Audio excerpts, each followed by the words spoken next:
O Manifesto Comunista. Obra de Marx e Engels. Um espectro ronda a Europa, o espectro do comunismo. Todas as potências da velha Europa unem-se numa santa aliança para conjurá-lo. O Papa e o Czar, Metternich e Guizot, os radicais da França e os policiais da Alemanha. Que partido de oposição não foi acusado de comunista por seus adversários no poder? Que partido de oposição, por sua vez, não lançou a seus adversários de direita ou de esquerda a pecha infamante de comunista? Duas conclusões decorrem desses fatos. Primeiro, o comunismo já é reconhecido como força por todas as potências da Europa. Segundo, é tempo de os comunistas exporem, à face do mundo inteiro, seu modo de ver, seus fins e suas tendências, opondo um manifesto do próprio partido à lenda do espectro do comunismo. Com este fim, reuniram-se, em Londres, comunistas de várias nacionalidades, e redigiram o manifesto seguinte, que será publicado em inglês, francês, alemão, italiano, flamengo e dinamarquês. Burgueses e trabalhadores. A história de todas as sociedades que existiram até nossos dias tem sido a história das lutas de classes. Homem livre e escravo, patrício e plebeu, barão e servo, mestre de corporação e companheiro, numa palavra, opressores e oprimidos, em constante oposição, têm vivido numa guerra ininterrupta, ora franca, ora disfarçada, uma guerra que terminou sempre, ou por uma transformação revolucionária, da sociedade inteira, ou pela destruição das duas classes em luta. Nas primeiras épocas históricas, verificamos, quase por toda parte, uma completa divisão da sociedade em classes distintas, uma escala graduada de condições sociais.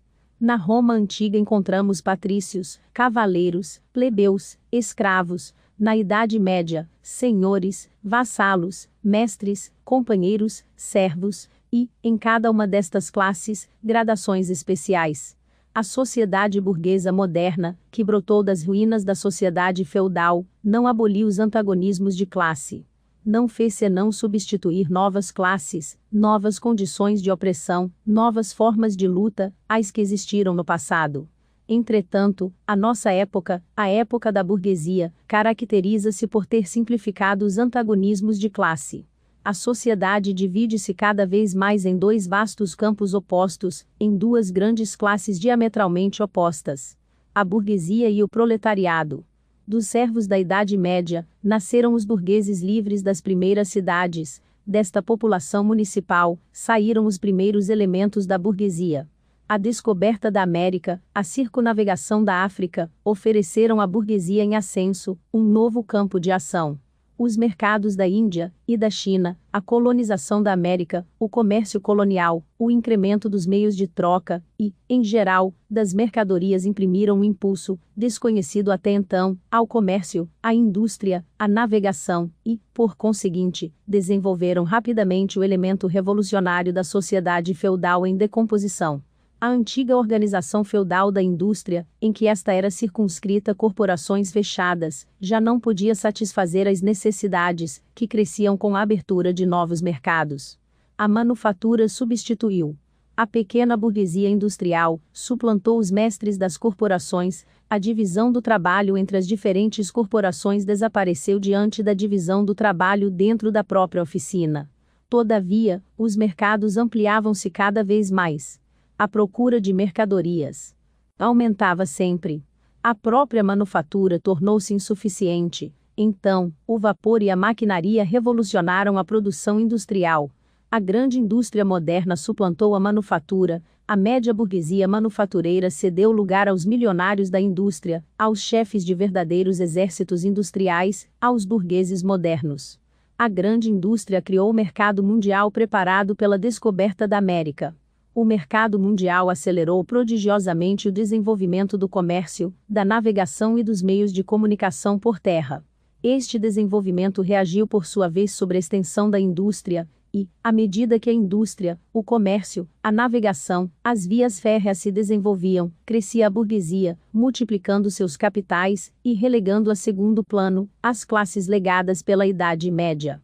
Vemos, pois, que a própria burguesia moderna é o produto de um longo processo de desenvolvimento, de uma série de revoluções no modo de produção e de troca. Cada etapa da evolução percorrida pela burguesia era acompanhada de um progresso político correspondente. Classe oprimida pelo despotismo feudal, associação armada administrando-se a si própria na comuna. Aqui, república urbana independente ali, terceiro estado, tributário da monarquia. Depois, durante o período manufatureiro, contrapeso da nobreza na monarquia feudal ou absoluta, pedra angular das grandes monarquias, a burguesia, desde o estabelecimento da grande indústria e do mercado mundial, conquistou, finalmente, a soberania política exclusiva no Estado representativo moderno. O governo moderno não é senão um comitê para gerir os negócios comuns de toda a classe burguesa. A burguesia desempenhou na história um papel eminentemente revolucionário. Onde quer que tenha conquistado o poder, a burguesia calcou aos pés as relações feudais, patriarcais e idílicas. Todos os complexos e variados laços que prendiam o homem feudal a seus superiores naturais ela os despedaçou sem piedade, para só deixar subsistir, de homem para homem, o laço do frio interesse, as duras exigências do pagamento à vista. Afogou os fervores sagrados do êxtase religioso, do entusiasmo cavalheiresco, do sentimentalismo pequeno-burguês nas águas geladas do cálculo egoísta.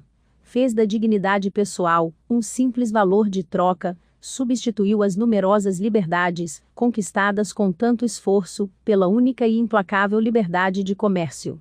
Em uma palavra, em lugar da exploração velada por ilusões religiosas e políticas, a burguesia colocou uma exploração aberta, cínica, direta e brutal.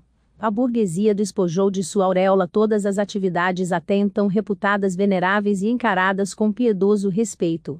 Do médico, do jurista, do sacerdote, do poeta, do sábio fez seus servidores assalariados.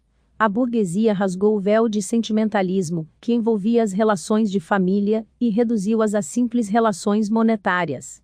A burguesia revelou como a brutal manifestação de força na Idade Média, tão admirada pela reação, encontra seu complemento natural na ociosidade mais completa. Foi a primeira a provar o que pode realizar a atividade humana. Criou maravilhas maiores que as pirâmides do Egito, os aquedutos romanos, as catedrais góticas. Conduziu expedições que empanaram mesmo as antigas invasões e as cruzadas. A burguesia só pode existir com a condição de revolucionar incessantemente os instrumentos de produção, por conseguinte, as relações de produção e, como isso, todas as relações sociais. A conservação inalterada do antigo modo de produção constituía, pelo contrário, a primeira condição de existência de todas as classes industriais anteriores. Essa revolução contínua da produção, esse abalo constante de todo o sistema social, essa agitação permanente e essa falta de segurança, distinguem a época burguesa de todas as precedentes. Dissolvem-se todas as relações sociais antigas e cristalizadas, com seu cortejo de concepções e de ideias secularmente veneradas, as relações que as substituem, tornam-se antiquadas antes de se ossificar. Tudo que era sólido e estável se esfuma, tudo que era sagrado é profanado, e os homens são obrigados finalmente a encarar com serenidade suas condições de existência e suas relações recíprocas. Impelida pela necessidade de mercados sempre novos, a burguesia invade todo o globo. Necessita estabelecer-se em toda parte, explorar em toda parte, criar vínculos em toda parte. Pela exploração do mercado mundial, a burguesia imprime um caráter cosmopolita à produção e ao consumo em todos os países. Para desespero dos reacionários, ela retirou à indústria sua base nacional. As velhas indústrias nacionais foram destruídas e continuam a sê-lo diariamente. São suplantadas por novas indústrias, cuja introdução se torna uma questão vital para todas as nações civilizadas, indústrias que não empregam mais matérias-primas autóctones, mas sim matérias-primas vindas das regiões mais distantes, e cujos produtos se consomem, não somente no próprio país, mas em todas as partes do globo. Em lugar das antigas necessidades, satisfeitas pelos produtos nacionais, nascem novas necessidades, que reclamam para sua satisfação, os produtos das regiões mais longínquas, e dos climas mais diversos. Em lugar do antigo isolamento de regiões e nações, que se bastavam a si próprias, desenvolvem-se um intercâmbio universal, uma universal interdependência das nações. E isto se refere tanto à produção material como à produção intelectual. As criações intelectuais de uma nação tornam-se propriedade comum de todas. A estreiteza e o exclusivismo nacionais tornam-se cada vez mais impossíveis. Das inúmeras literaturas nacionais e locais, nasce uma literatura universal. Devido ao rápido aperfeiçoamento dos instrumentos de produção e ao constante progresso dos meios de comunicação, a burguesia arrasta para a torrente da civilização mesmo as nações mais bárbaras. Os baixos preços de seus produtos são artilharia pesada, que destrói todas as muralhas da China e obriga a capitularem os bárbaros mais tenazmente hostis aos estrangeiros. Sob pena de morte, ela obriga todas as nações a adotarem o modo burguês de produção, constrange-as a abraçar o que ela chama civilização, isto é, a se tornarem burguesas. Em uma palavra, cria um mundo à sua imagem e semelhança. A burguesia submeteu o campo à cidade. Criou grandes centros urbanos, aumentou prodigiosamente a população das cidades em relação à dos campos, e, com isso, arrancou uma grande parte da população do embrutecimento da vida rural. Do mesmo modo que subordinou o campo à cidade, os países bárbaros ou semi-bárbaros aos países civilizados, subordinou os povos camponeses aos povos burgueses, o Oriente ao Ocidente. A burguesia suprime cada vez mais a dispersão dos meios de produção, da propriedade e da população. Aglomerou as populações, centralizou os meios de produção e concentrou a propriedade em poucas mãos. A consequência necessária dessas transformações foi a centralização política. Províncias independentes, apenas ligadas por débeis laços federativos, possuindo interesses, leis, governos e tarifas aduaneiras diferentes, foram reunidas em uma só nação. Com um só governo, uma só lei, um só interesse nacional de classe, uma só barreira alfandegária. A burguesia, durante seu domínio de classe, apenas secular, criou forças produtivas mais numerosas e mais colossais que todas as gerações passadas em conjunto. A subjugação das forças da natureza, as máquinas, a aplicação da química à indústria e à agricultura, a navegação a vapor, as estradas de ferro, o telégrafo elétrico, a exploração de continentes inteiros, a canalização dos rios, populações inteiras brotando na terra como por encanto, que século anterior teria suspeitado que semelhantes forças produtivas estivessem adormecidas no seio do trabalho social. Vemos, pois, os meios de produção e de troca, sobre cuja base se ergue a burguesia, foram gerados no seio da sociedade feudal. Em um certo grau do desenvolvimento desses meios de produção e de troca, as condições em que a sociedade feudal produzia e trocava, a organização feudal da agricultura e da manufatura, em suma, o regime feudal de propriedade, deixaram de corresponder às forças produtivas em pleno desenvolvimento. Entravavam a produção em lugar de impulsioná-la. Transformaram-se em outras tantas cadeias que era preciso despedaçar, foram despedaçadas. Em seu lugar, estabeleceu-se a livre concorrência, com uma organização social e política correspondente, com a supremacia econômica e política da classe burguesa. Assistimos hoje a um processo semelhante. As relações burguesas de produção e de troca, o regime burguês de propriedade, a sociedade burguesa moderna, que conjurou gigantescos meios de produção e de troca, assemelha-se ao feiticeiro, que já não pode controlar as potências infernais, que pôs em movimento com suas palavras mágicas. Há dezenas de anos, a história da indústria e do comércio não é senão a história da revolta das forças produtivas modernas contra as modernas relações de produção e de propriedade que condicionam a existência da burguesia e seu domínio. Basta mencionar as crises comerciais que, repetindo-se periodicamente, ameaçam cada vez mais a existência da sociedade burguesa. Cada crise destrói regularmente não só uma grande massa de produtos já fabricados, mas também uma grande parte das próprias forças produtivas já desenvolvidas. Uma epidemia, que em qualquer outra época teria parecido um paradoxo, desaba sobre a sociedade, a epidemia da superprodução. Subitamente, a sociedade vê-se reconduzida a um estado de barbaria momentânea. Dir-se-ia que a fome, ou uma guerra de extermínio, cortaram-lhe todos os meios de subsistência, a indústria e o comércio parecem aniquilados. E por quê? Porque a sociedade possui demasiada civilização, demasiados meios de subsistência, demasiada indústria, demasiado comércio. As forças produtivas de que dispõe não mais favorecem o desenvolvimento das relações de propriedade burguesa. Pelo contrário, tornaram-se por demais poderosas para essas condições, que passam a entravá-las, e todas as vezes que as forças produtivas sociais se libertam desses entraves, precipitam na desordem a sociedade inteira, e ameaçam a existência da propriedade burguesa. O sistema burguês tornou-se demasiado estreito para conter as riquezas criadas em seu seio. De que maneira consegue a burguesia vencer essas crises? De um lado, pela destruição violenta de grande quantidade de forças produtivas, de outro lado, pela conquista de novos mercados e pela exploração mais intensa dos antigos. A que leva isso? Ao preparo de crises mais extensas e mais destruidoras, e à diminuição dos meios de evitá-las. As armas que a burguesia utilizou para abater o feudalismo voltam-se hoje contra a própria burguesia. A burguesia, porém, não forjou somente as armas que lhe darão morte, produziu também os homens que manejarão essas armas, os operários modernos, os trabalhadores. Com o desenvolvimento da burguesia, isto é, do capital, desenvolve-se também o proletariado, a classe dos operários modernos, que só podem viver se encontrarem trabalho, e que só encontram trabalho na medida em que este aumenta o capital.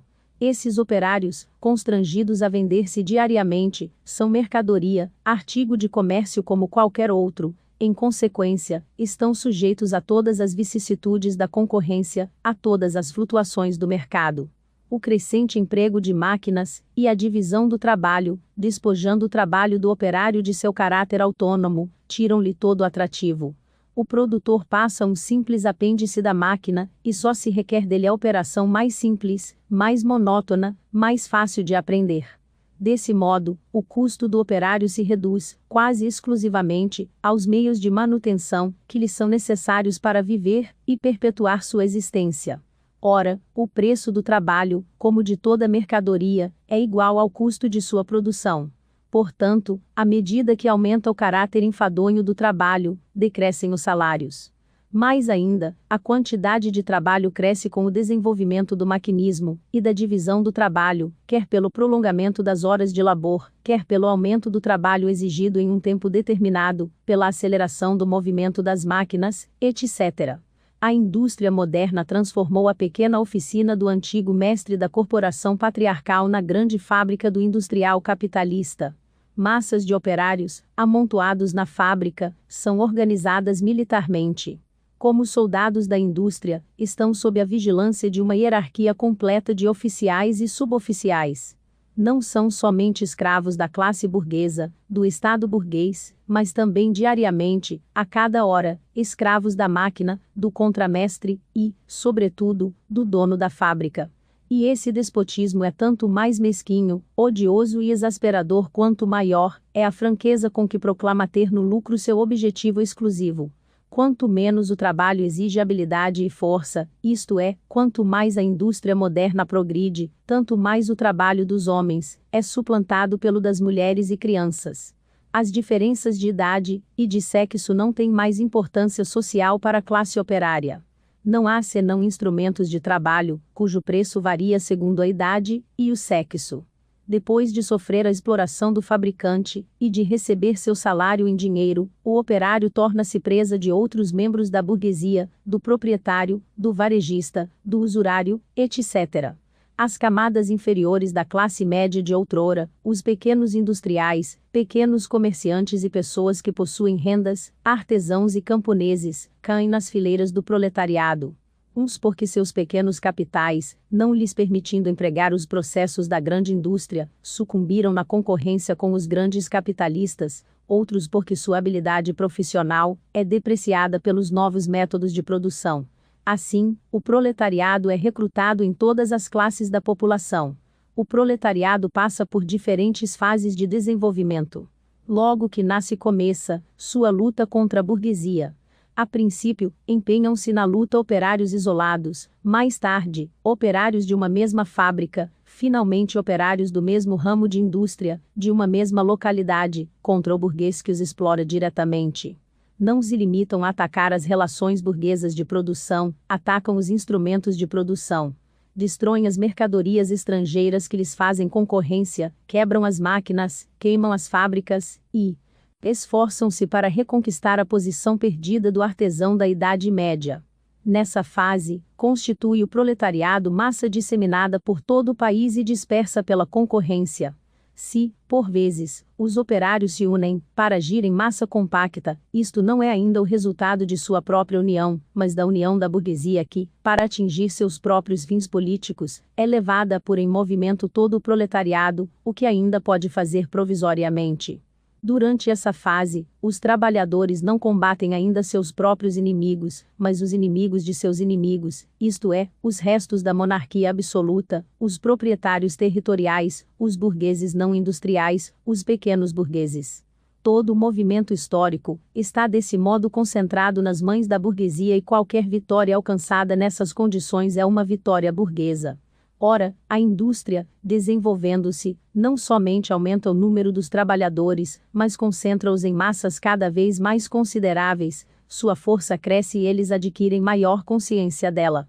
Os interesses, as condições de existência dos trabalhadores se igualam cada vez mais, à medida que a máquina extingue toda a diferença do trabalho e quase por toda parte, reduz o salário a um nível igualmente baixo.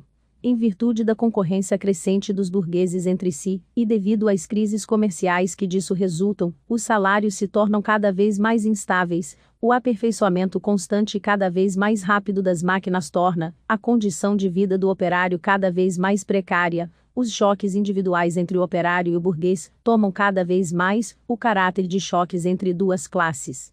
Os operários começam a formar uniões contra os burgueses, e atuam em comum na defesa de seus salários, chegam a fundar associações permanentes, a fim de se prepararem, na previsão daqueles choques eventuais.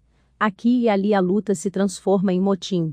Os operários triunfam às vezes, mas é um triunfo efêmero. O verdadeiro resultado de suas lutas não é o êxito imediato, mas a união cada vez mais ampla dos trabalhadores. Esta união é facilitada pelo crescimento dos meios de comunicação criados pela grande indústria, e que permitem o contato entre operários de localidades diferentes. Ora, basta esse contato para concentrar as numerosas lutas locais, que têm o mesmo caráter em toda parte, em uma luta nacional, em uma luta de classes. Mas toda luta de classes é uma luta política. E a união que os habitantes das cidades da Idade Média levavam séculos a realizar, com seus caminhos vicinais, os trabalhadores modernos realizam em alguns anos por meio das vias férreas. A organização do proletariado em classe, e portanto, em partido político, é incessantemente destruída pela concorrência que fazem entre si os próprios operários. Mas renasce sempre, e cada vez mais forte, mais firme, mais poderosa. Aproveita-se das divisões intestinas da burguesia para obrigá-la ao reconhecimento legal de certos interesses da classe operária, como, por exemplo, a lei da jornada de 10 horas de trabalho na Inglaterra. Em geral, os choques que se produzem na velha sociedade favorecem de diversos modos o desenvolvimento do proletariado. A burguesia vive em guerra perpétua, primeiro, contra a aristocracia, depois, contra as frações da própria burguesia, cujos interesses se encontram em conflito com os progressos da indústria, e sempre contra a burguesia dos países estrangeiros. Em todas essas lutas, vê-se forçada a apelar para o proletariado, reclamar seu concurso e arrastá-lo assim para o movimento político, de modo que a burguesia fornece aos trabalhadores os elementos de sua própria educação política, isto é, armas contra ela própria. Demais, como já vimos, frações inteiras da classe dominante, em consequência do desenvolvimento da indústria, são precipitadas no proletariado, ou ameaçadas, pelo menos, em suas condições de existência. Também elas trazem ao proletariado numerosos elementos de educação. Finalmente, nos períodos em que a luta de classe se aproxima da hora decisiva, o processo de dissolução da classe dominante, de toda a velha sociedade, adquire um caráter tão violento e agudo, que uma pequena fração da classe dominante se desliga desta, ligando-se à classe revolucionária, a classe que traz em si o futuro.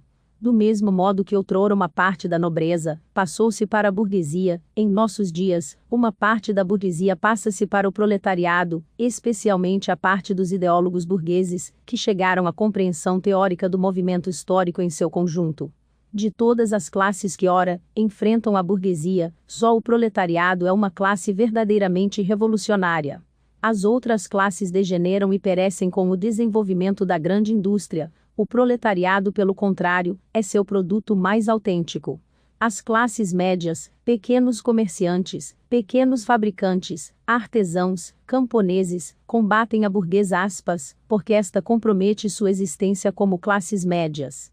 Não são, pois, revolucionárias, mas conservadoras, mais ainda, reacionárias, pois pretendem fazer girar para trás a roda da história. Quando são revolucionárias é em consequência de sua iminente passagem para o proletariado. Não defendem então seus interesses atuais, mas seus interesses futuros, abandonam seu próprio ponto de vista, para se colocar no do proletariado. O lumpenproletariado, esse produto passivo da putrefação das camadas mais baixas da velha sociedade, pode, às vezes, ser arrastado ao movimento por uma revolução proletária, todavia, suas condições de vida o predispõem mais a vender-se à reação. Nas condições de existência do proletariado, já estão destruídas as da velha sociedade. O proletário não tem propriedade, suas relações com a mulher e os filhos nada têm de comum com as relações familiares burguesas. O trabalho industrial moderno, a sujeição do operário pelo capital, tanto na Inglaterra como na França, na América como na Alemanha, despoja o proletário de todo o caráter nacional.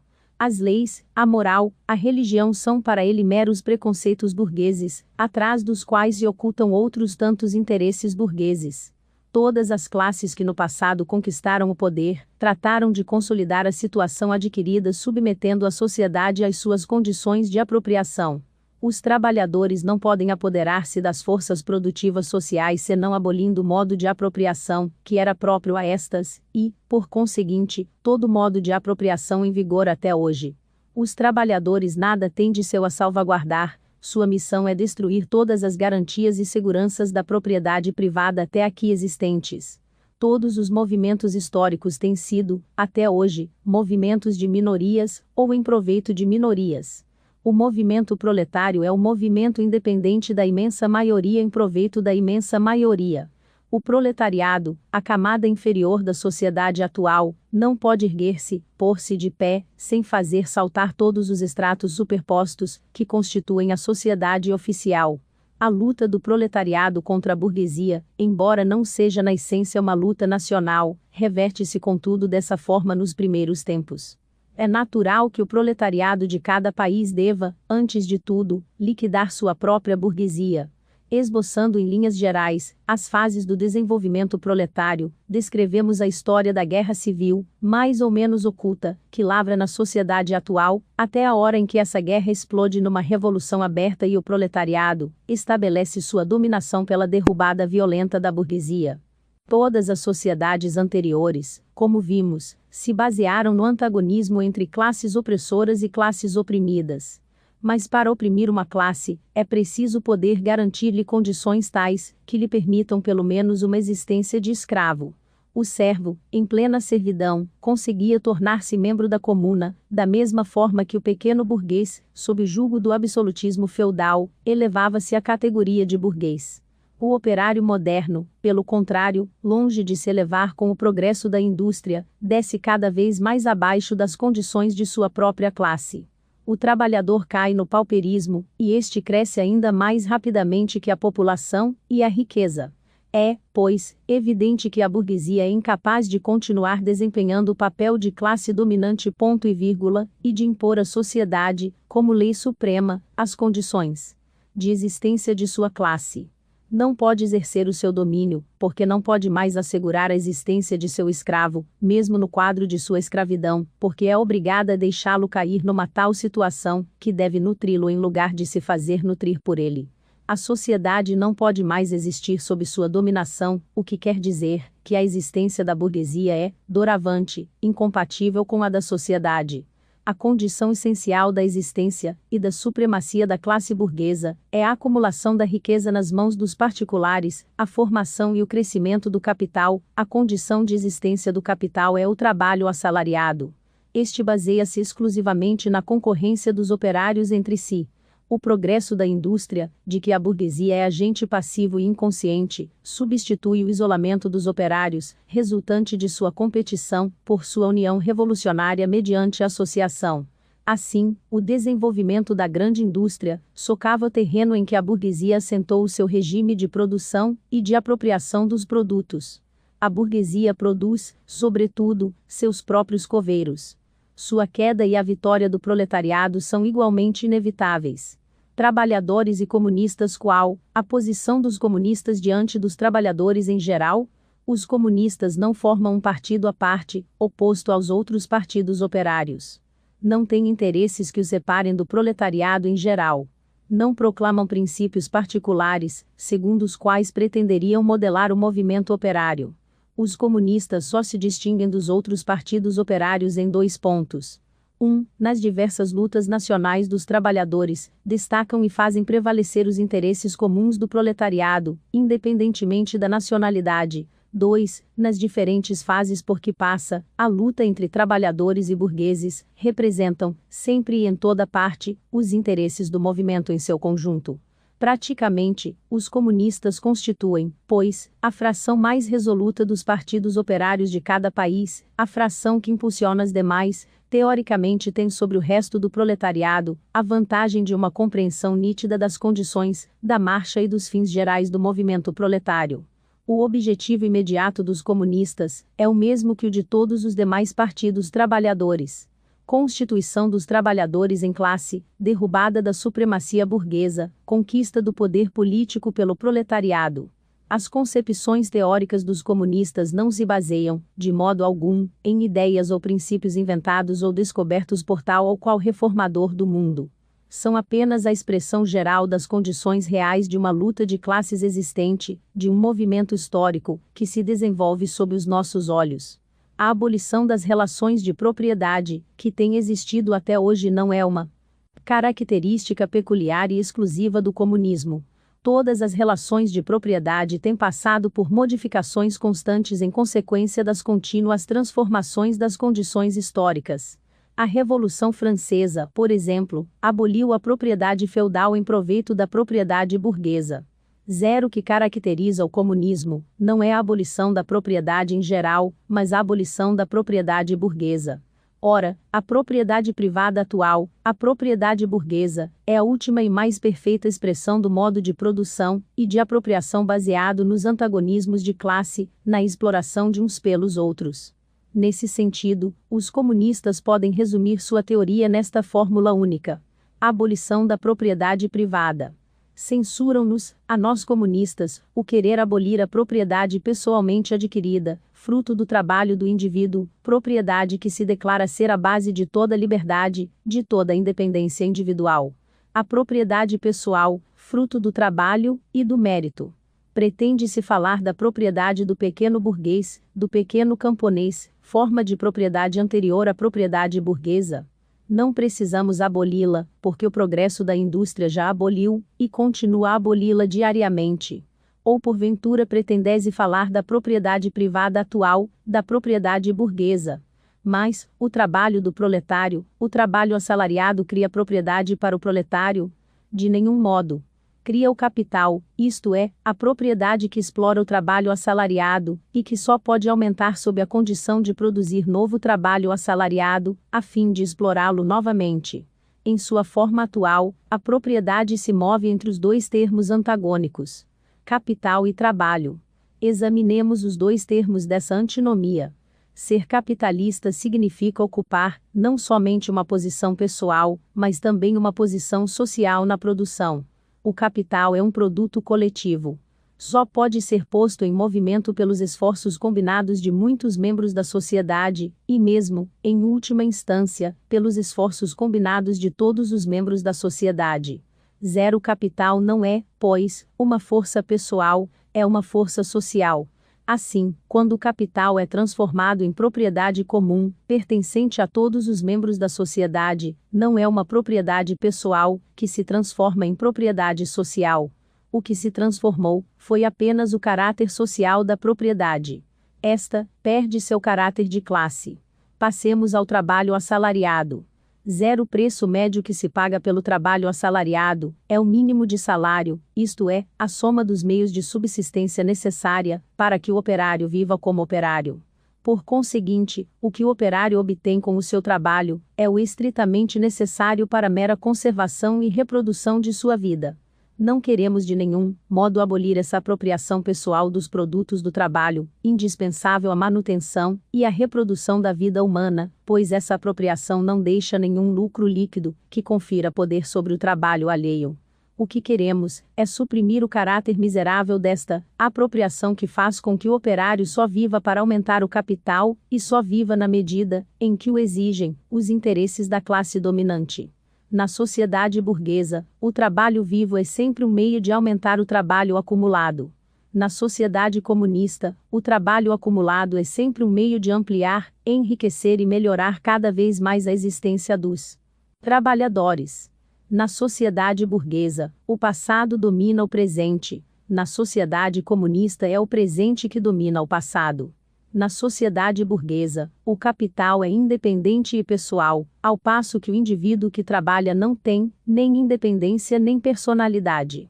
A abolição de semelhante estado de coisas, que a burguesia verbera como a abolição da individualidade e da liberdade.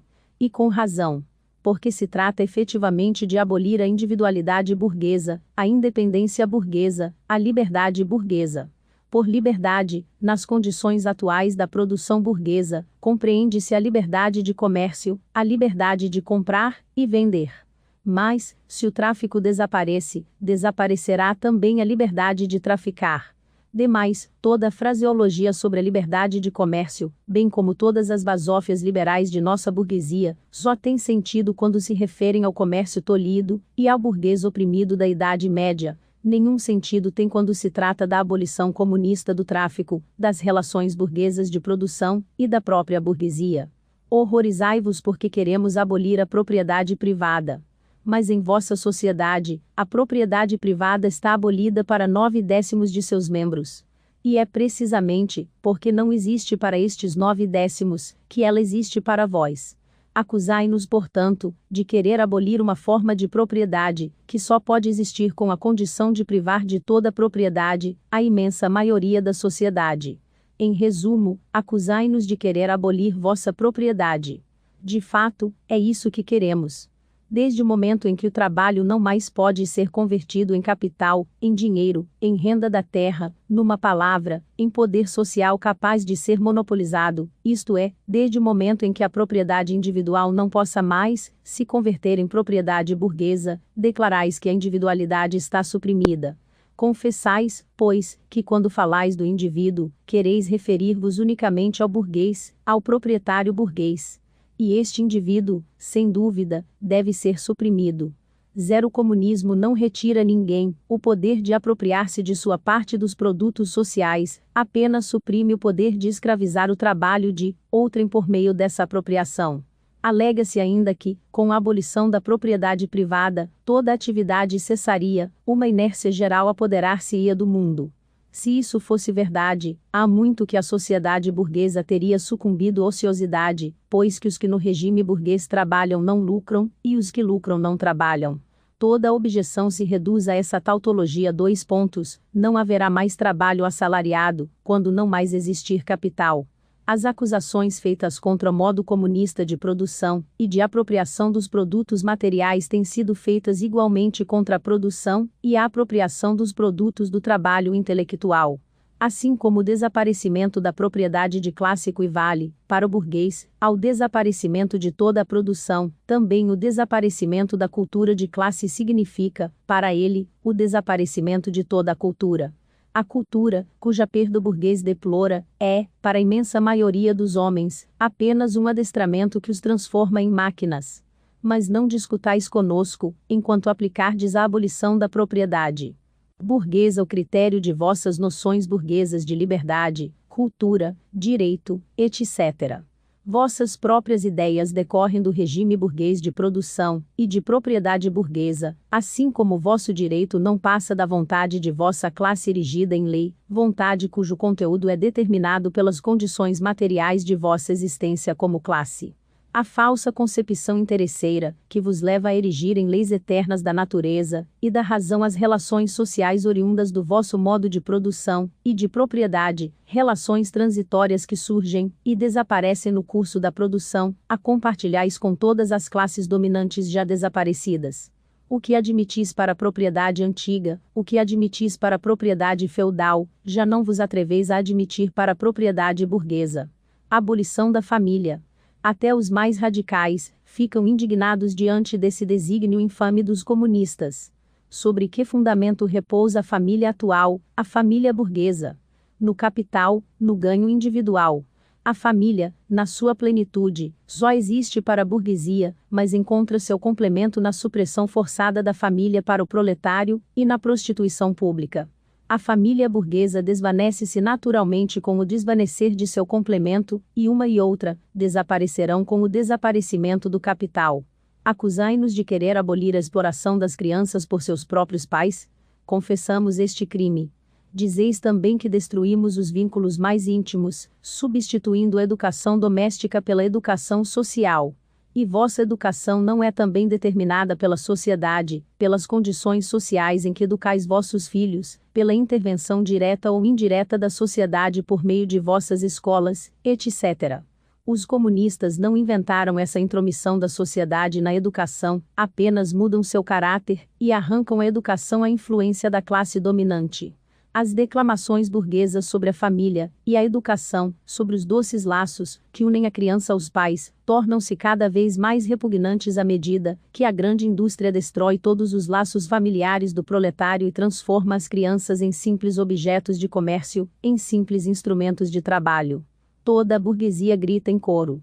Vós, comunistas, quereis introduzir a comunidade das mulheres. Para o burguês, sua mulher nada mais é que um instrumento de produção. Ouvindo dizer que os instrumentos de produção serão explorados em comum, conclui naturalmente que haverá comunidade de mulheres.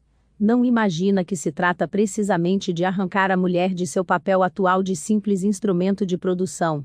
Nada mais grotesco, aliás, que a virtuosa indignação que, a nossos burgueses, inspira a pretensa comunidade oficial das mulheres que adotariam os comunistas.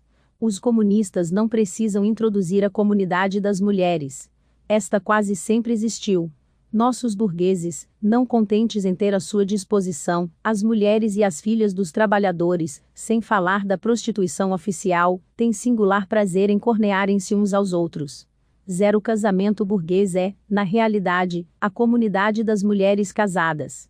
No máximo, poderiam acusar os comunistas de querer substituir uma comunidade de mulheres, hipócrita e dissimulada, por outra que seria franca e oficial.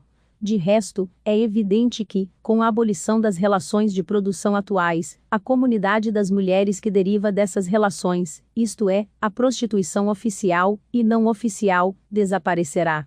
Além disso, os comunistas são acusados de querer abolir a pátria, a nacionalidade.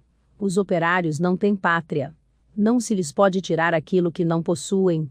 Como, porém, o proletariado tem por objetivo conquistar o poder político e erigir-se em classe dirigente da nação, tornar-se ele mesmo a nação, ele é, nessa medida, nacional, embora de nenhum modo no sentido burguês da palavra. As demarcações e os antagonismos nacionais entre os povos desaparecem cada vez mais com o desenvolvimento da burguesia, com a liberdade do comércio e o mercado mundial, com a uniformidade da produção industrial e as condições de existência que lhe correspondem. A supremacia do proletariado fará com que tais demarcações e antagonismos desapareçam ainda mais depressa. A ação comum do proletariado, pelo menos nos países civilizados, é uma das primeiras condições para sua emancipação. Suprimi a exploração do homem pelo homem, e tereis suprimido a exploração de uma nação por outra. Quando os antagonismos de classe, no interior das nações, tiverem desaparecido, desaparecerá a hostilidade entre as próprias nações. Quanto às acusações feitas aos comunistas em nome da religião, da filosofia e da ideologia em geral, não merecem um exame aprofundado. Será preciso grande perspicácia para compreender que as ideias, as noções e as concepções, numa palavra, que a consciência do homem se modifica com toda mudança sobrevinda em suas condições de vida, em suas relações sociais, em sua existência social. Que demonstra a história das ideias senão que a produção intelectual se transforma com a produção material.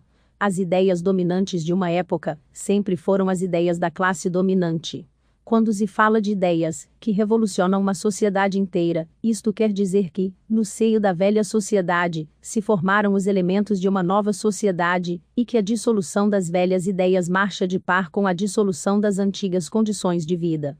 Quando o mundo antigo declinava, as velhas religiões foram vencidas pela religião cristã. Quando, no século XVIII, as ideias cristãs cederam lugar às ideias racionalistas, a sociedade feudal travava sua batalha decisiva contra a burguesia então revolucionária. As ideias de liberdade religiosa e de liberdade de consciência não fizeram mais que proclamar o império da livre concorrência no domínio do conhecimento. Sem dúvida, dir-se as ideias religiosas, morais, filosóficas, políticas, jurídicas, etc., modificaram-se no curso do desenvolvimento histórico, mas a religião, a moral, a filosofia, a política, o direito mantiveram-se sempre através dessas transformações. Além disso, há verdades eternas, como a liberdade, a justiça, etc., que são comuns a todos os regimes sociais. Mas o comunismo quer abolir estas verdades eternas, quer abolir a religião e a moral, em lugar de lhes dar uma nova forma, e isso contradiz todo o desenvolvimento histórico anterior. A que se reduz essa acusação? A história de toda a sociedade até nossos dias consiste no desenvolvimento dos antagonismos de classe, antagonismos que se têm revestido de formas diferentes nas diferentes épocas. Mas qualquer que tenha sido a forma desses antagonismos, a exploração de uma parte da sociedade por outra, é um fato comum a todos os séculos anteriores.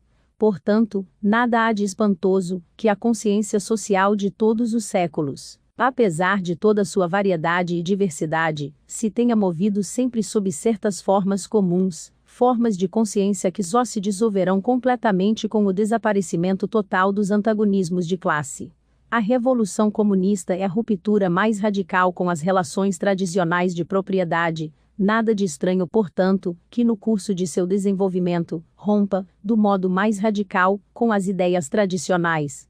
Mas deixemos de lado as objeções feitas pela burguesia ao comunismo.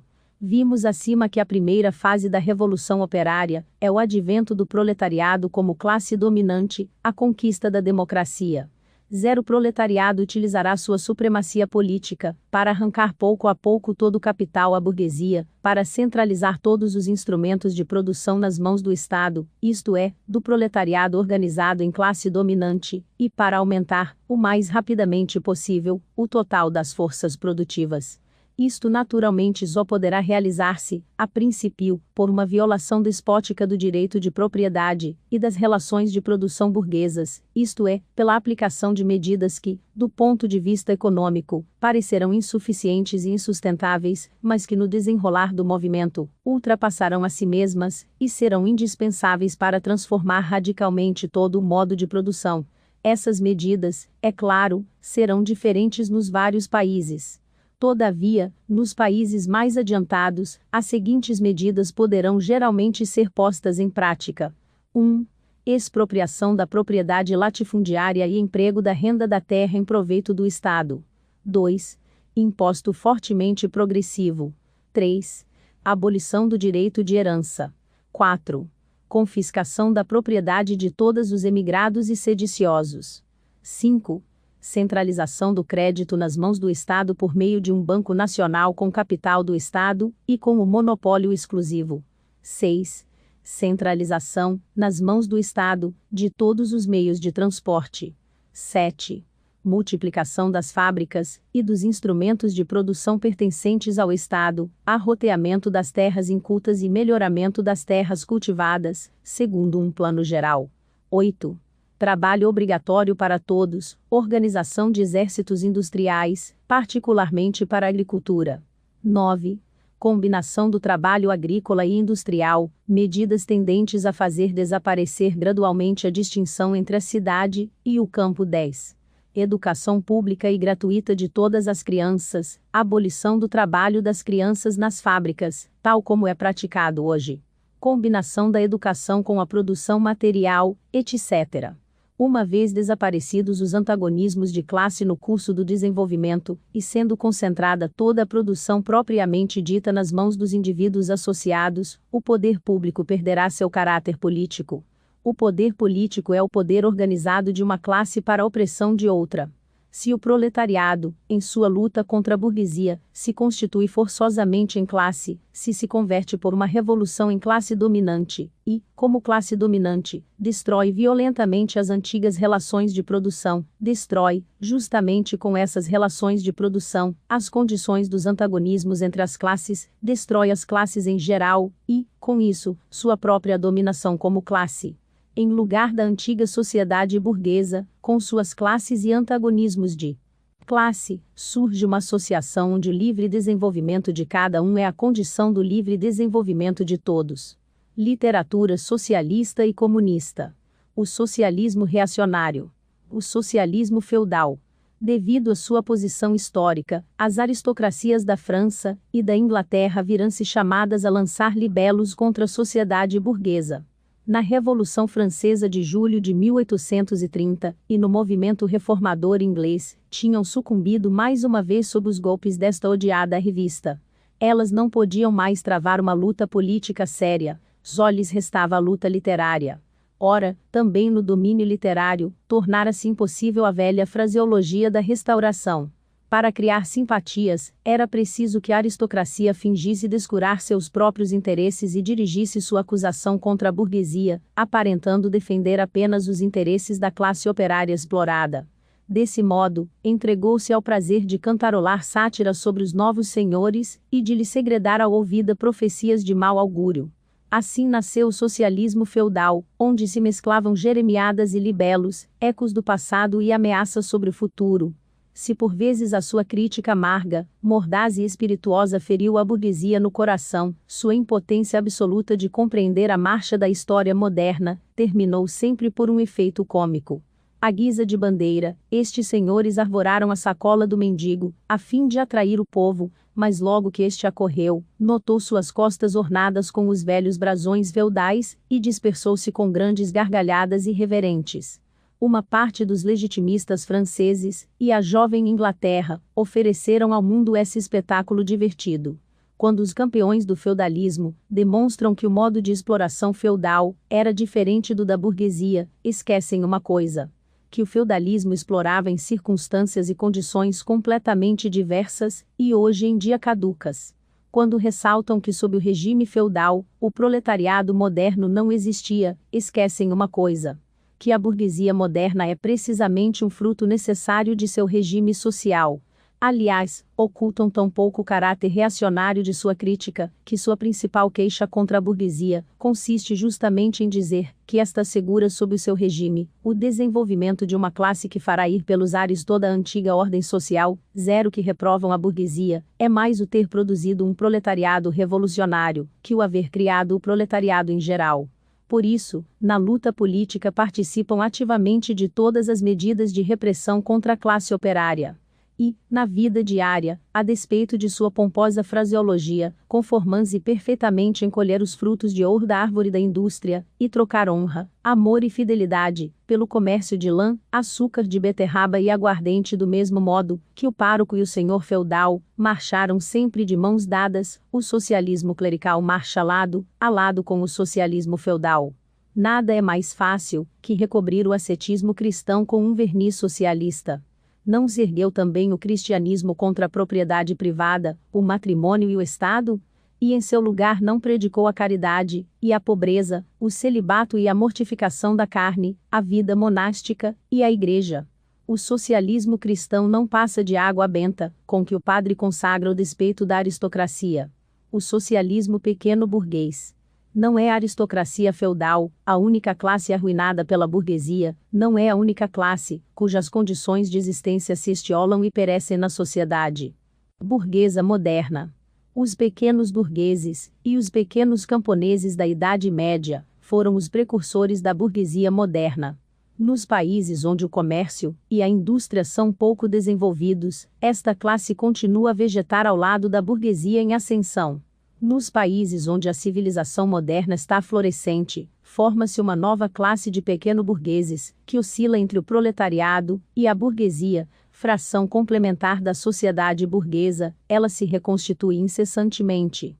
mas os indivíduos que a compõem se veem constantemente precipitados no proletariado, devido à concorrência, e, com a marcha progressiva da grande indústria, sentem aproximar-se o momento em que desaparecerão completamente, como fração independente da sociedade moderna e, em que serão substituídos no comércio, na manufatura, na agricultura, por capatazes e empregados.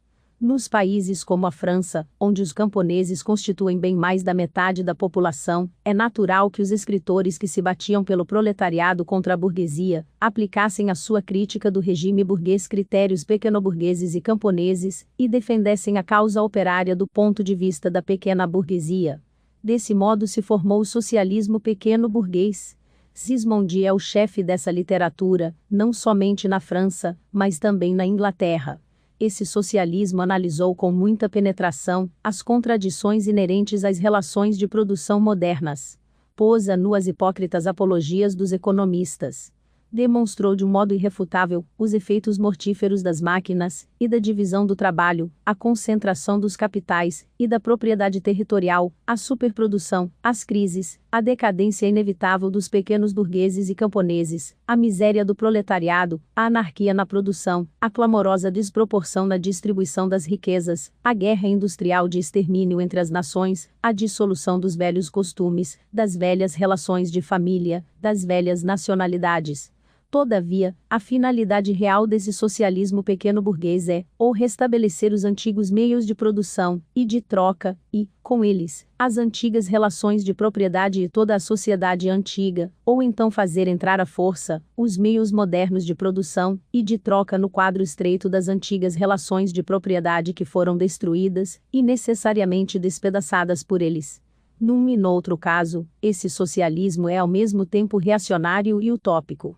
Para a manufatura, o regime corporativo; para a agricultura, o regime patriarcal. Eis a sua última palavra. Por fim, quando os obstinados fatos históricos lhe fizeram passar completamente a embriaguez, essa escola socialista abandonou-se a uma verdadeira prostração de espírito. O socialismo alemão o verdadeiro socialismo, a literatura socialista e comunista da França, nascida sob a pressão de uma burguesia dominante, expressão literária da revolta contra esse domínio, foi introduzida na Alemanha, quando a burguesia começava a sua luta contra o absolutismo feudal.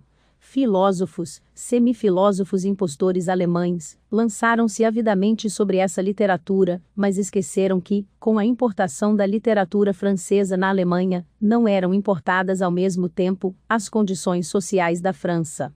Nas condições alemãs, a literatura francesa perdeu toda a significação prática imediata e tomou um caráter puramente literário. Aparecia apenas como especulação ociosa sobre a realização da natureza humana. Por isso, as reivindicações da primeira Revolução Francesa só eram, para os filósofos alemães do século XVIII, as reivindicações da razão prática em geral, e a manifestação da vontade dos burgueses revolucionários da França não expressava a seus olhos senão as leis da vontade pura, da vontade tal, como deve ser, da vontade verdadeiramente humana. Zero trabalho dos literatos alemães, limitou-se a colocar as ideias francesas em harmonia com a sua velha consciência filosófica, ou, antes, a apropriar-se das ideias francesas sem abandonar seu próprio ponto de vista filosófico. Apropriaram-se delas como se assimila a uma língua estrangeira.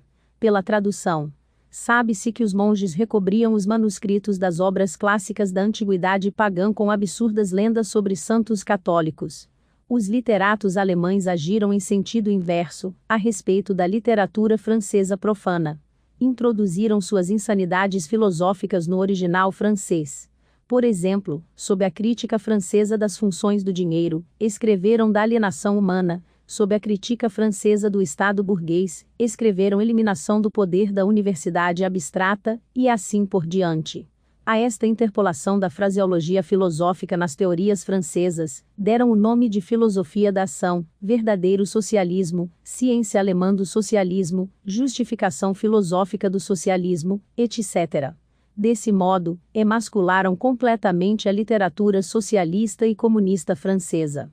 e como nas mãos dos alemães essa literatura deixou de ser a expressão da luta de uma classe contra outra, eles se felicitaram por ter se elevado acima da estreiteza francesa, e ter defendido não verdadeiras necessidades, mas a necessidade do verdadeiro, não os interesses do proletário, mas os interesses do ser humano, do homem em geral, do homem que não pertence a nenhuma classe, nem a realidade alguma, e que só existe no céu brumoso da fantasia filosófica. Esse socialismo alemão que tão solenemente levava a sério seus desajeitados exercícios de escolar, e que os apregoava tão charlatanescamente, perdeu, não obstante, pouco a pouco, seu inocente pedantismo. A luta da burguesia alemã, e especialmente da burguesia prussiana contra os feudais, e a monarquia absoluta, numa palavra, o movimento liberal, tornou-se mais séria. Desse modo, apresentou-se ao verdadeiro socialismo a tão desejada oportunidade de contrapor ao movimento político as reivindicações socialistas. Pôde lançar os anátemas tradicionais contra o liberalismo, o regime representativo, a concorrência burguesa, a liberdade burguesa de imprensa, o direito burguês, a liberdade e a igualdade burguesas. Pôde pregar às massas, que nada tinham a ganhar, mas, pelo contrário, tudo a perder nesse movimento burguês. O socialismo alemão esqueceu, muito a propósito, que a crítica francesa, da qual era o eco monótono, pressupunha a sociedade burguesa moderna com as condições materiais de existência que lhe correspondem, e uma constituição política adequada, precisamente às coisas que, na Alemanha, se tratava ainda de conquistar. Para os governos absolutos da Alemanha, com seu cortejo de padres, pedagogos, fidalgos rurais e burocratas, esse socialismo converteu-se em espantalho, para amedrontar a burguesia que se erguia ameaçadora. Juntou sua hipocrisia adocicada aos tiros, e às chicotadas com que esses mesmos governos respondiam aos levantes dos operários alemães. Se o verdadeiro socialismo se tornou assim uma arma nas mãos dos governos contra a burguesia alemã, representava além disso, diretamente, um interesse reacionário, o interesse da pequena burguesia alemã, a classe dos pequenos burgueses, legada pelo século XVI, e desde então renascendo sem cessar sob formas diversas, constitui na Alemanha a verdadeira base social do regime estabelecido. Mantê-la é manter na Alemanha o regime estabelecido. A supremacia industrial e política da burguesia ameaça a pequena burguesia de destruição certa, de um lado, pela concentração dos capitais, de outro, pelo desenvolvimento de um proletariado revolucionário. O verdadeiro socialismo pareceu aos pequenos burgueses como uma arma capaz de aniquilar esses dois inimigos. Propagou-se como uma epidemia. A roupagem tecida com os fios imateriais da especulação, bordada com as flores da retórica e banhada de orvalho sentimental, essa roupagem na qual os socialistas alemães envolveram o miserável esqueleto das suas verdades eternas, não fez senão ativar a venda de sua mercadoria entre tal público. Por outro lado, o socialismo alemão compreendeu cada vez mais que sua vocação era ser o representante grandiloquente dessa pequena burguesia. Proclamou que a nação alemã era a nação tipo, e o filisteu alemão, o homem tipo. A todas as infâmias desse homem tipo deu um sentido oculto, um sentido superior e socialista, que as tornava exatamente o contrário do que eram. Foi consequente até o fim, levantando-se contra a tendência brutalmente destruidora do comunismo, declarando que pairava imparcialmente acima de todas as lutas de classes.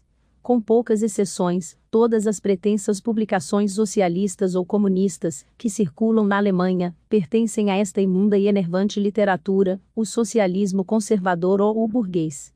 Uma parte da burguesia procura remediar os males sociais com o fim de consolidar a sociedade burguesa. Nessa categoria enfileiram-se os economistas, os filantropos, os humanitários, os que se ocupam em melhorar a sorte da classe operária, os organizadores de beneficências, os protetores dos animais, os fundadores das sociedades de temperança, enfim, os reformadores de gabinete de toda a categoria. Chegou-se até a elaborar esse socialismo burguês em sistemas completos. Como exemplo, citemos a filosofia da miséria, de Proudhon. Os socialistas burgueses querem as condições de vida da sociedade moderna sem as lutas e os perigos que dela decorrem fatalmente. Querem a sociedade atual, mas eliminando os elementos que a revolucionam e a dissolvem. Querem a burguesia sem o proletariado. Como é natural, a burguesia concebe o mundo, em que domina como o melhor dos mundos possível. O socialismo burguês elabora em um sistema mais ou menos completo essa concepção consoladora. quando convida o proletariado a realizar esses sistemas e entrar na Nova Jerusalém, no fundo que pretende induzi-lo a manter-se na sociedade atual, desembaraçando-se, porém, do ódio que lhe vota essa sociedade. Uma outra forma desse socialismo, menos sistemática, porém mais prática, procura fazer com que os operários se afastem de qualquer movimento revolucionário, demonstrando-lhes que não será tal ou qual mudança política, mas somente uma transformação das condições da vida material e das relações econômicas, que poderá ser proveitosa para eles.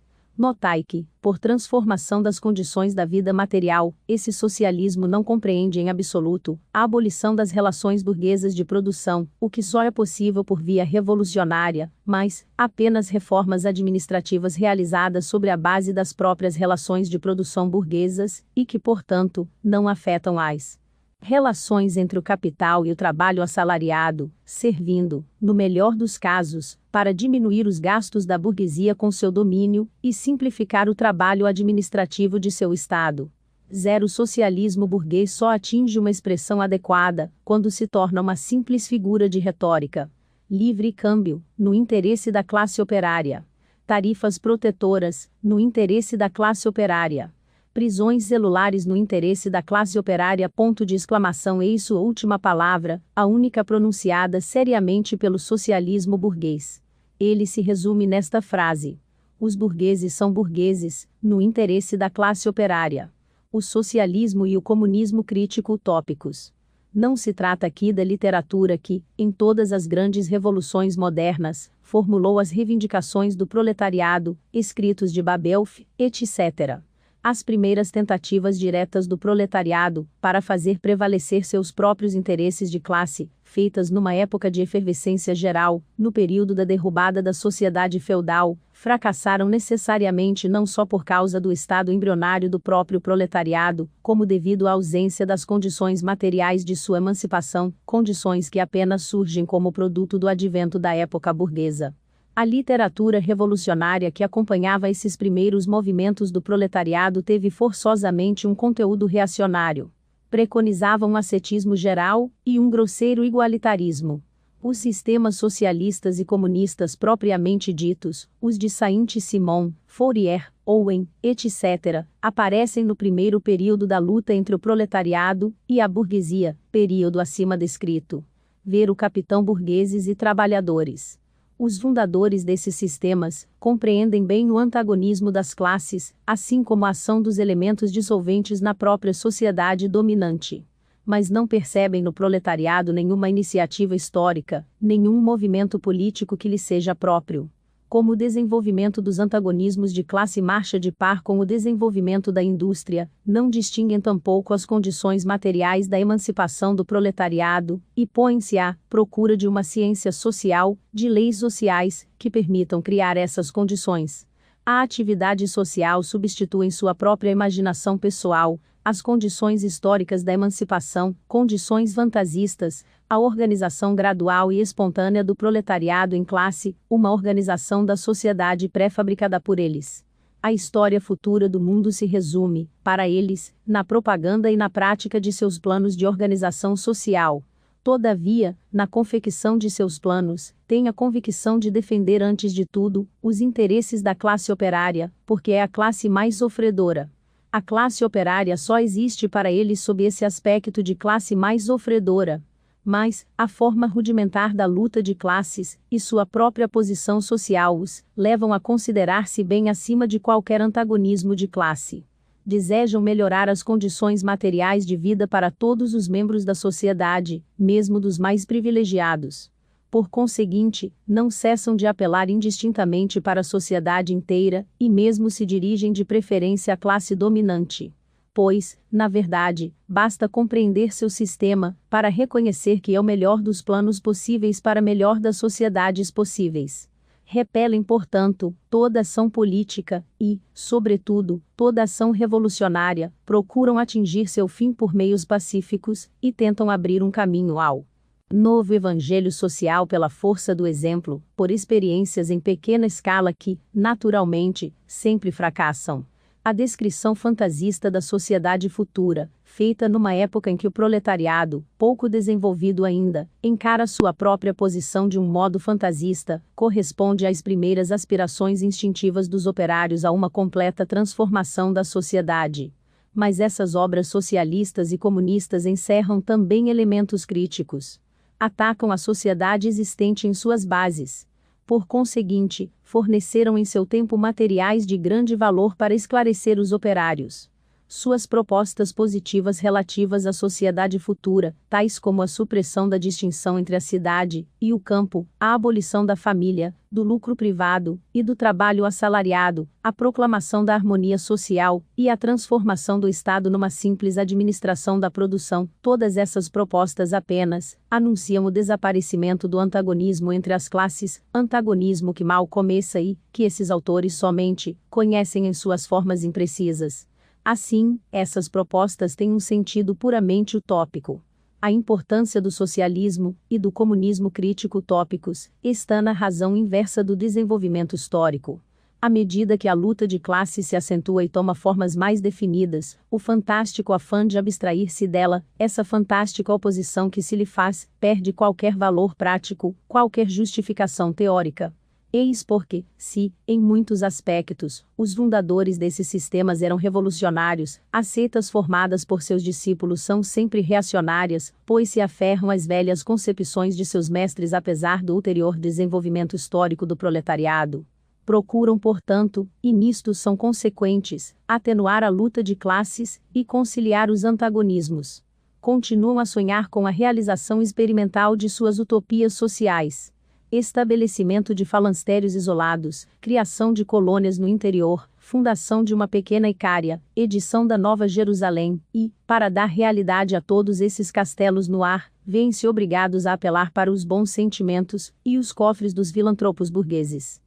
Pouco a pouco, caem na categoria dos socialistas reacionários ou conservadores descritos acima, e só se distinguem dele por um pedantismo mais sistemático, e uma fé supersticiosa e fanática na eficácia miraculosa de sua ciência social. Opõem-se, pois, encarniçadamente, a qualquer ação política da classe operária, porque, em sua opinião, tal ação só pode provir de uma cega falta de fé no novo evangelho. Desse modo, os ouenistas, na Inglaterra, e os fourieristas, na França, reagem respectivamente contra os cartistas e os reformistas. Posição dos comunistas diante dos diferentes partidos de oposição. 0 que já dissemos no capítulo 2 basta, para determinar a posição dos comunistas diante dos partidos operários já constituídos, e, por conseguinte, sua posição diante dos cartistas na Inglaterra, e dos reformadores agrários na América do Norte. Os comunistas combatem pelos interesses e objetivos imediatos da classe operária, mas, ao mesmo tempo, defendem e representam, no movimento atual, o futuro do movimento. Aliam-se na França ao Partido Democrata Socialista contra a burguesia conservadora e radical, reservando-se o direito de criticar as frases e as ilusões legadas pela tradição revolucionária. Na Suíça, apoiam os radicais, sem esquecer que esse partido se compõe de elementos contraditórios, metade democratas socialistas, na acepção francesa da palavra, metade burgueses radicais. Na Polônia, os comunistas apoiam o partido que vê numa revolução agrária a condição da libertação nacional, isto é, o partido que desencadeou a insurreição de Cracóvia em 1846. Na Alemanha, o Partido Comunista luta de acordo com a burguesia, todas as vezes que esta age revolucionariamente contra a monarquia absoluta, a propriedade rural feudal e o espírito pequeno burguês. Mas nunca, em nenhum momento, esse partido se descuida de despertar nos operários uma consciência clara e nítida do violento antagonismo que existe entre a burguesia e o proletariado, para que, na hora precisa, os operários alemães saibam converter as condições sociais e políticas, criadas pelo regime burguês, em outras tantas armas contra a burguesia, a fim de que, uma vez destruídas as classes reacionárias da Alemanha, possa ser travada a luta contra a própria burguesia. É para a Alemanha, sobretudo, que se volta a atenção dos comunistas, porque a Alemanha se encontra nas vésperas de uma revolução burguesa, e porque realizará essa revolução nas condições mais avançadas da civilização europeia, e com um proletariado infinitamente mais desenvolvido que o da Inglaterra no século XVII e o da França no século XVIII, e, por conseguinte, a revolução burguesa alemã só poderá ser o prelúdio imediato de uma revolução proletária.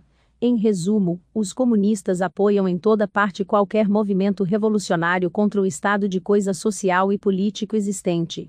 Em todos estes movimentos, põem em primeiro lugar, como questão fundamental, a questão da propriedade, qualquer que seja a forma, mais ou menos desenvolvida, de que esta se revista. Finalmente, os comunistas trabalham pela união e entendimento dos partidos democráticos de todos os países. Os comunistas não se rebaixam a dissimular suas opiniões e seus fins.